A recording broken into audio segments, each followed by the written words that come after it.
Coming up next on Behind the Badge. Ballistic fingerprints. Detectives are linking gun crimes to what criminals are leaving behind at crime scenes. 911, where is your emergency? And honoring the first responders. Behind the Badge starts right now. Hello everyone, I'm Larry Flowers. Welcome to another edition of Behind the Badge, an inside look at news and newsmakers of the Murfreesboro Police Department. It's a game changer for solving gun crimes in Murfreesboro. New technology to track shooters by what they leave behind at a crime scene, matching ballistic evidence using a national database known as NIBIN. For every pull of the trigger, there is a unique imprint on the shell casing as the bullet passes through the chamber of a firearm, leaving behind a ballistic fingerprint. The cartridge cases are captured by a 3D HD microscope scanner. It makes images of the head stamps, which includes the firing pin and primer. Each weapon leaves unique marks on those firing pins, primers, and head stamps. That's how the system matches to any other cartridge cases that may be in the system. It's kind of like fingerprints for ballistics. In 2018, the Murfreesboro Police Department's crime lab purchased new technology called the National Integrated Ballistic Information Network, or NIBIN. Detective Philip Lloyd is the NIBIN administrator. We've had our match point system running since about June of last year. We've had about 50 hits. MPD, Metro Nashville Police, and TBI are the only agencies in Middle Tennessee with a NIBIN system. There are only a handful of others in the state. What that helps us with, it helps us get the information in there, and rather than having to wait for weeks or months, we can have that information and investigative leads back to a detective in a matter of days or weeks. More than 3 million digital ballistic images are housed in the National ATF database. Shell casings recovered as evidence from crime scene all over the country can be easily traced back to the gun from which it was fired. If we collect a weapon that's been used in a crime, we'll test fire that weapon. If there's any cartridge cases left behind at the scene, we'll also collect those, enter those into the system, and do a correlation to see if they match or if that weapon matches any previous cartridge cases that's been put into the system. MPD's NIBIN system was helpful in detectives linking a bullet casing left at a crime scene in Murfreesboro on March 7 to a 2012 homicide in Memphis. 2 days later, another NIBIN hit. Detectives test-fired a gun recovered at a traffic stop that was linked to an attempted murder in Ripley in West Tennessee. It gives them an investigative lead. It may send them down the path of, hey, this gun matches to this shooting, or these cartridge cases match to a different shooting. It gives them those leads to go by, and it may also rule out some things. This simple-looking computer is helping solve shooting cases one shell casing at a time. The National NIBIN database has matched ballistic evidence more than 110,000 times since it was first established. They are considered the first responders, those calming voices on the other end of 911 calls, telecommunicators, also known as dispatchers. Because of the COVID-19 pandemic, this year's Murfreesboro Emergency Communications Center telecommunications ceremony actually happened virtually. 911, where's your emergency? Police fire dispatch, Tiffany. 911, where is your emergency?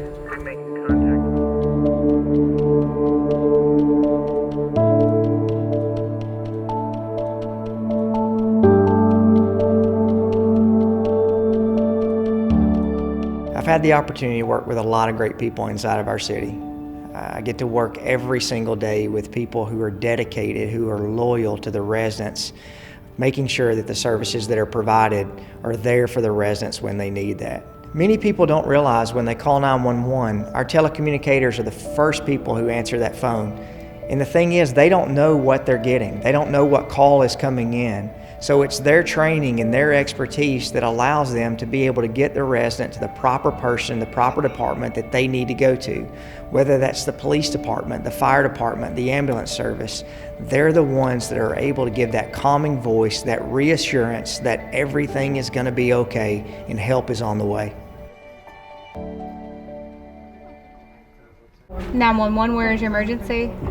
Emergency communications is the start of public safety. All the calls come in here, get routed here properly, and then get dispatched out to the officers, fire service, and medical professionals out there to go out there and respond to the emergencies. You have your first responders. That's your police officers, your firefighters, your EMTs. They're the first to arrive on the scene, the one everybody knows. But then, in the moment of catastrophe, in the moment of tragedy, you have those first responders, and those are your emergency communications specialists. This center is important because it acts as a central focal point for any kind of emergency that you might have. No two calls are the same. You always treat each one as an individual call.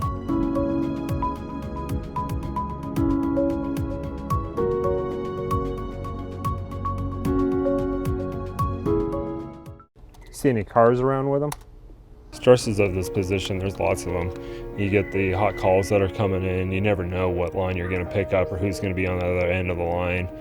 You could have something as simple as somebody calling in an abandoned vehicle to somebody that just gets shot or a suicidal subject. So there's lots of stressors in this position. Officer and responder safety is a stressor for us. When people call 911, they don't necessarily understand why we ask all these questions, but that's the reason. Trying to make sure that our officers and responders go home safely each day. And just, sometimes staffing, like we're working extra shifts, and it can wear and tear on the body. Some of the stressors I see with this are dealing with the emergencies that the public has, using your knowledge and training to deal with those problems, get a good resolution hopefully when we can, and trying to do that in a professional, calm way. Using your knowledge and training to do that can be taxing.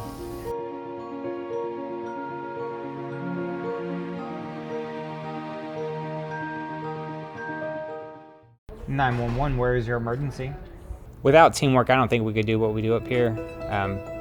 We all rely on each other to do our jobs, and we all help one another when we can. Teamwork's essential up here, and it's so busy that you're always having somebody help you out doing something, whether it's checking a warrant from another county or calling a record for you while you're on the radio or working together on NCIC entries. One person can't do this job. You have to have everybody that's up here. I like the chance to help people, but also you get to make a family here. I mean, we're with these people more than our own family sometimes, so just the camaraderie and the relationships that you build here.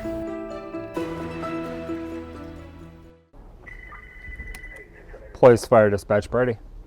I've wanted to be in emergency services my whole life. I joined the fire service at 16 years of age, and then this job became available, and I found my true passion here as soon as I came in. I know this is where I want to retire. I think the most rewarding part of this job is going to be able to take somebody who's having the worst day of their life and get them to calm down. That way we can get the proper help to them and get them all of the resources that they need, whether it be fire, EMS, or police, and just be able to get them that help so the situation can be resolved. When I first got into this, I'm not quite sure that I knew what I was getting myself into, but I knew that I have a customer service heart and like to help people, so that's ultimately why I chose this position and why I've stayed.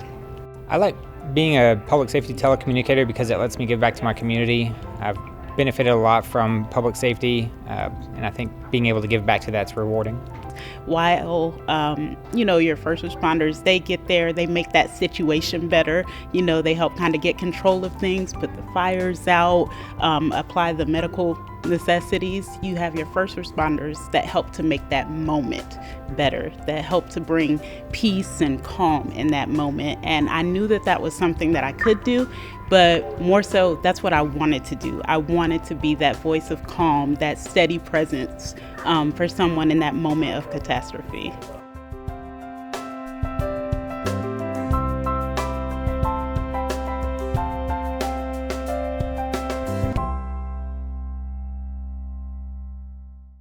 The week of April 12th through April 18th was recognized as National Public Safety Telecommunicators Week.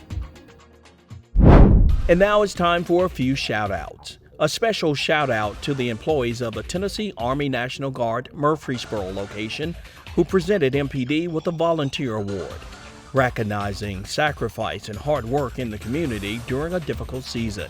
Lieutenant Sam Smith accepted the award on behalf of Chief Michael Bowen. And a shout-out to WKRN News 2 for honoring Murfreesboro Emergency Communications Specialist Brady Ludden as a hometown hero. 2 News 2 employees presented Ludden with the award in late March. The News 2 Hometown Heroes Award is sponsored by TriStar Health. Shoney's, the Donaldson Pike location, provided lunch for Ludden and all of our dispatchers. And a final shout-out to our school resource officers. The SROs assisted Murfreesboro City Schools child buses as they provided breakfast and lunch to students across the city during the governor's and mayor's COVID-19 Safer at Home order. The SROs also provided free books to students. Remember, we are here to serve and protect you. If you have any questions on the services the Murfreesboro Police Department offers, please give us a call at 615-849-2MPD. Thanks for watching, and we'll see you next time as we go Behind the Badge.